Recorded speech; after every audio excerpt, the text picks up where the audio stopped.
Saudi અરબના Medina ખાતે હજ માટે ગયેલ હજ યાત્રીઓ પ્રાથમિક સુવિધાના અભાવે મુશ્કેલીમાં મુકાયા છે।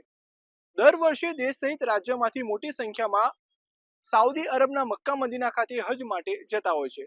આ વર્ષે પણ રાજ્ય સહિત ગોધરા શહેરમાંથી પણ મોટી સંખ્યામાં હાજીઓ હજ માટે મદીના ખાતે પહોંચ્યા છે। ત્યારે સ્થાનિક હાજીઓના આક્ષેપ મુજબ મદીના ખાતે પ્રાથમિક સુવિધાનો અભાવ જોવા મળી રહ્યો છે। સ્થાનિક હાજીઓએ એ આક્ષેપ લગાવ્યો છે કે ત્યાં પાણીની સુવિધા નથી। આ સાથે જે બિલ્ડિંગમાં તેઓને રોકાણ કરવામાં આવ્યું છે એ બિલ્ડિંગ ખૂબ જ દૂર છે।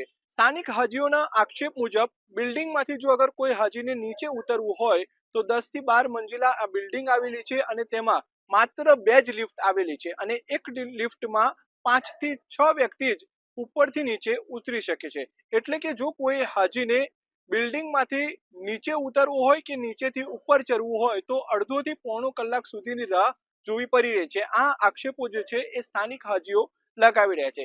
આ સાથે જ આ સમગ્ર મામલે જ્યારે મેં હજ કમિટીના ચેરમેન ઇકબાલ સૈયદ સાથે ટેલિફોનિક વાતચીત કરી તો તેઓએ આ તમામ આક્ષેપોને નકાર્યા છે।